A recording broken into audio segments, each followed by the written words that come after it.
ফেরেশতার সামনে অহংকার করে বলে, ফেরেশতা এদের সৃষ্টি করতে নিষেধ করেছিলে, দেখো না তারা কিভাবে বলে, তারা কি চায়, তারা যা চায় আমি তাই দিয়ে দিব। তারা তো বলছে লাব্বাইক আল্লাহ লাব্বাইক। একবার হাত তুলে দোয়া করতে থাকবেন, কান্নাকাটি, মানুষ খালি হয়ে যায় আরাফার মাঠ। আপনি যাবেন না, আর আপনার স্ত্রী যাবে না। জিজ্ঞাসা করে মুজদালিফায় চলে যাবেন হেঁটে, কষ্ট হোক। আপনার চেয়ে অচল মানুষ হেঁটে চলে যাচ্ছে, একাই সাহস করে। খালি অত ভয় করেন কেন, নিরাশা হন কেন? একজন লোক বলছে, একজন মহিলা নকল করছে যে আমার ভাই খালি কাঁদে, খালি কাঁদে। কেন? আমরা 4 বোন ও সাথে এসেছি। তখন আমরা বলছি, এই তুই অত কাঁদিস কেন রে? তোকে আমরা সাথে নিয়ে এসেছি, তোর সাথে থাকবো, এই জন্য আমাদের আশাটা জায়েজ করার জন্য তোকে নিয়ে এসেছি। তোকে কাঁধে করে তওয়াফ করাবো, তুই কি মনে করিস?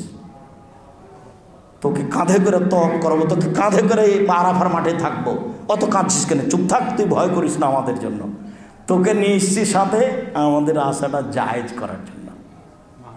মাহারাম, অত চিন্তা করিস কেন? বন্ধের সাহস, ওতে একাই খালি ভয় পায়, আমার 4 যেমন কোন দিকে যে কে হারাই। হজের জন্য ফরজ হলো 4টি, ওমরার জন্য ফরজ হলো 3টি, বা রুকুন হলো 3টি। 1 হলো এহরাম বাঁধা, 2 হলো তওয়াফ করা, 3 হলো সাই, এ হলো রুকুন ওমরা। আর ফরজ হলো 4টা, বা রুকুন হলো 4টা হজের জন্য। 1 এহরাম বাঁধা, 2 আরাফার মাঠে থাকা, 3 মুজদালিফা রাতে থাকা, 4 হলো আপনার এই তওয়াফ করা। 4টাই হলো আপনার আরাফার মাঠে থাকা আর এই মুজদালিফায় অবস্থান করা। এই 4টা হলো হজের জন্য রুকুন। আর হজের জন্য যেগুলো ওয়াজিব বলে বই পুস্তকে পড়বেন, আজও আছে, যাওয়ার সময়তে সব বই নিয়ে যাবেন, এটাও দেখবেন, যেগুলো ওয়াজিব সেগুলো ছুটে গেলে কাফারা দিতে হবে। তার 1 নম্বর হচ্ছে এহরাম বাঁধা। এহরাম বাঁধা 6 স্থানে ছুটে গেলে কাফারা দিতে হবে। তার 2 নম্বর হচ্ছে আরাফার মাঠে উপস্থিত থাকা। আরাফার মাঠে উপস্থিত না থাকলে হজ বাতিল হবে। 3 নম্বর হলো আপনার মুজদালিফায় রাত অতিবাহিত করা। 4 নম্বর হলো আপনার 10, 11, 12, 13 এই সব দিনগুলিতে পাথর নিক্ষেপ করা। তারপরে হলো আপনার কুরবানি করা, তারপরে হলো মাথা নেড়ে করা, তারপরে হলো কাবা ঘর তওয়াফ করা, তারপরে সাই করা। এইগুলো হলো ওয়াজিব বিধান। বিদায় তওয়াফ করা, এগুলো কোনোটা ছুটে গেলে কাফারা দিতে হবে, একটা দম দিতে হবে। যেটা দম হুজুর যে বলছেন মুআল্লিম, কোথায় ভুল ত্রুটি হয়েছে টাকা দেন, একটা দম দিয়ে দেন। সন্ধ্যের ওপরে কোনো ইবাদত করবেন না, তাহলে এই ইবাদতটাই বাতিল হবে। বলেন ওকে যে আমি সন্ধ্যের ওপরে কিছু করব না, আমার কাছে স্পষ্ট থাকলে সেটা বাতিল। তবে হজ সফরে যদি স্ত্রী মিলন ঘটে তাহলে হজ বাতিল বলে সবাই হিসাব করেছেন, পরবর্তী বছরে হজ করতে হবে, হজ বাতিল। সম্মানিত মসজিদের মুসল্লি, আমরা আছি এখন আরাফার মাঠে। আরাফার মাঠে কোনো ইবাদত নেই, শুধু চলছে লাব্বাইক আল্লাহুম্মা লাব্বাইক, লাব্বাইক লা শারীকা লাক লাব্বাইক, ইন্নাল হামদা ওয়া নি'মাতা লাকা ওয়াল মুলক লা শারীকা লাক। আল্লাহ তোমার দরবারে উপস্থিত, আমরা তোমার দরবারে উপস্থিত, প্রশংসা তোমার, অনুগ্রহ তোমার, রাজত্ব তোমার, কোনো শরীক নাই তোমার। লাব্বাইক আল্লাহুম্মা লাব্বাইক, লাব্বাইক লা শারীকা লাক লাব্বাইক, ইন্নাল হামদা ওয়া নি'মাতা লাকা ওয়াল মুলক লা শারীকা লাক। মহিলারাও স্বাভাবিক কণ্ঠে বলতে পাবে। আয়েশা রাদিয়াল্লাহু তাআলা আনহা জোরে বলতেন। সূর্য ডুবা পর্যন্ত থাকতে হবে আরাফার মাঠে। সূর্য ডুবার আগে আরাফার মাঠ ত্যাগ করলে কাফারা দিতে হবে। সূর্য ডুবার পরে মুজদালিফায় যেতে হবে। পায়ে হেঁটে যাওয়া ভালো গাড়ির চেয়ে। মুজদালিফায় গিয়ে তেমন কোনো ইবাদত করতে হবে না। মাগরিবের সালাত আদায় করতে হবে 3 রাকাত, আর এশার সালাত আদায় করতে হবে 2 রাকাত। আপনার বেতির পড়তে হবে না, শুয়ে যেতে হবে। একটু আরাম করেন, ফজরের আগে সালাত আদায় করেন, ফজরের সালাত আদায় করতে থাকেন, করেন, এবং ওই দোয়া চলবে লাব্বাইক আল্লাহুম্মা লাব্বাইক, লাব্বাইক লা শারীকা লাক লাব্বাইক। 3 রাত চলতে আছে লাব্বাইক আল্লাহুম্মা লাব্বাইক, লাব্বাইক লা শারীকা লাক লাব্বাইক, ইন্নাল হামদা ওয়া নি'মাতা লাকা ওয়াল মুলক লা শারীকা লাক।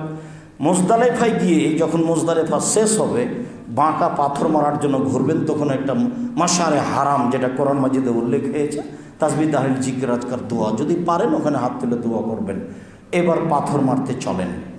পাথর মারতে যখন উঠবেন, সেই তালা প্রথম হোক, দ্বিতীয় হোক, তৃতীয় হোক, যেখানেই হোক না কেন, বাম হাতের দিকে উঠবেন। এটা হলো সুন্নাত। বাম হাতের দিকে উঠলে যখন আমি পাথরটা মারবেন, তখন বাম হাতের দিকে হবে কাবা ঘর, আর ডান হাতের দিকে হবে মিনা। আল্লাহ রাসূল সাল্লাল্লাহু আলাইহি ওয়াসাল্লাম এভাবে মেরেছেন। তবে মানুষ দুই দিক দিয়ে উঠছে। আর আপনি প্রথমে পাথর মারবেন না, একবার শেষ দিকে মারবেন, তখন দেখবেন খালি আছে, কেউ নেই। প্রথমে যখন ঢুকছেন একবার শব্দ হচ্ছে, না জানি কে আমার শুরু হয়ে গেছে। প্রথমে মারবেন না, ঘুরে সামনের দিকে যাবেন, দেখবেন ফাঁকা আছে, মারা তখন সহজ হবে। তো এইবার বিসমিল্লাহ আল্লাহু আকবার বলে যে প্রথম পাথরটা মারলেন, এখন তালবিয়া বন্ধ। ওই যে 8 তারিখে শুরু হয়েছে, 10 তারিখ সকালে পাথর মারার সময়তে তালবিয়া বন্ধ হচ্ছে। এইবার পাথর মারার পরে কুরবানি করার পরে মাথা নেড়ে করা। পাথর মারাতে এইটা বিচারের মাঠে আলো হিসাবে থাকবে, রাসূল সাল্লাল্লাহু আলাইহি সাল্লাম বলেন। এরপরে আপনি কাবা ঘরে তওয়াফ করবেন, তারপরে সাফা মারোয়া সাই করবেন, তারপর মিনায় ফিরে আসবেন। বাকি 3 দিন মিনায় অবস্থান করতে হবে, জিকির আজকার করতে হবে। সম্মানিত মসজিদের মুসল্লি, আমরা হজের আলোচনার শেষের দিকে এসে পুনরাবৃত্তি সংক্ষিপ্তভাবে, এহরাম বাঁধার জন্য নির্ধারিত কোনো সলাত নেই। পবিত্রতা অর্জন করা ভালো। যদি মনে করে আমি একটু গোসল করে নিই, অজু করে নিই, ভালো, গোসল করে নেবে, অজু করে নেবে, তারপরে বলবে কাপড় চোপড় পরে নিয়ে বসে থাকবে। সবাই যদি বিমানে লাব্বাইক বলে, আপনি লাব্বাইক বলবেন না, আপনি একাই থাকবেন। আপনি যখন বৈমানিকের পক্ষ থেকে বলা হবে, আপনি বুঝতে পারবেন যে এখন জিদ্দায় বিমান নামতে যাচ্ছে, তখন আপনি বলবেন লাব্বাইক উমরাতান দিয়ে শুরু হবে। এরপর আপনি তওয়াফ শুরু করবেন। তওয়াফের পরে সাই, তারপরে মাথার চুল ছোট করা, এ হলো উমরা। আপনি দিন রাত তওয়াফ করতে থাকবেন। পরবর্তীতে তওয়াফ চলবে। এবার 8 তারিখ চলে আসলো, জুলহিজ্জার 8 তারিখ। যেখানে আছেন সেখানে গোসল টোসল করে পবিত্র হওয়া, শরীরটা ভালো হওয়া, ফুর্তি হওয়া ভালো। আপনি এবার বলেন লাব্বাইক হাজ্জাতান, হজের জন্য উপস্থিত। এই যে শুরু হয়ে গেল তালবিয়া। আপনি মিনায় আছেন, জোহর, আসর, মাগরিব, এশা, ফজর সবাই চলে গেল, আপনি থাকবেন একাই। বলে আমি পায়ে হেঁটে আরাফার মাঠে যাব, মানুষকে জিজ্ঞাসা করে যাব, আমি ফজরের আগে মিনা ত্যাগ করব না।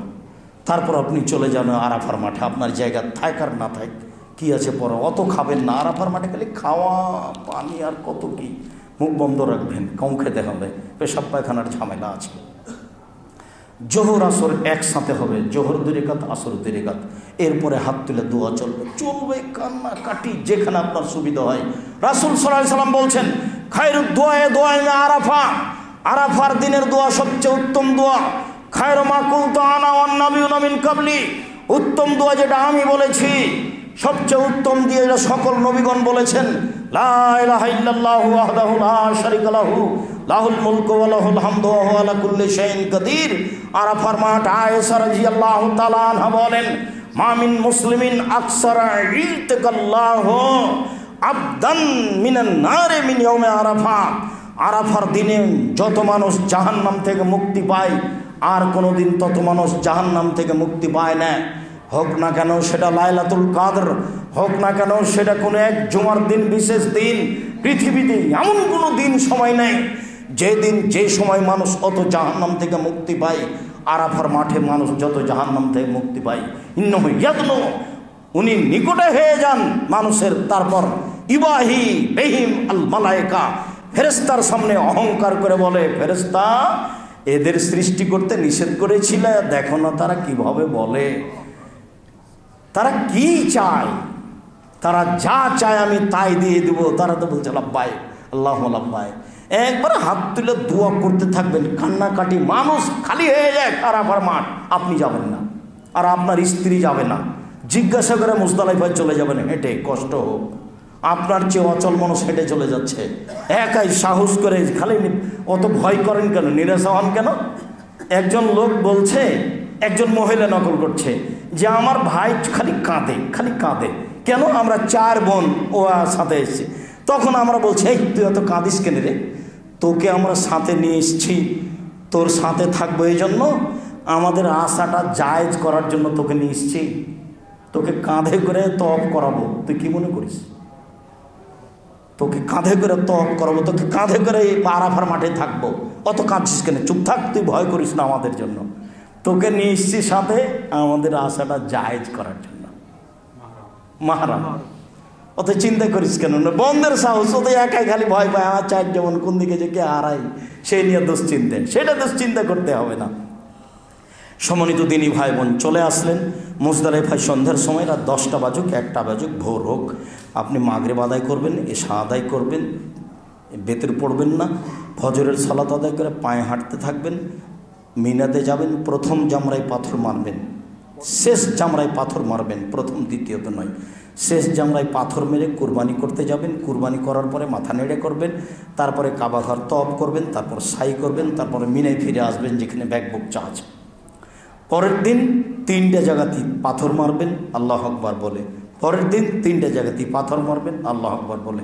এখন চলে আসতে পারেন হজ শেষ, অথবা তার পরের দিনও 3টে জায়গাতে পাথর মারবেন, হজ শেষ। আল্লাহ রাসূল বলেছেন কাবা ঘর ত্যাগ করার সময় তওয়াফ করে নেবেন, শেষ তওয়াফ, তার নাম বিদায়ী তওয়াফ।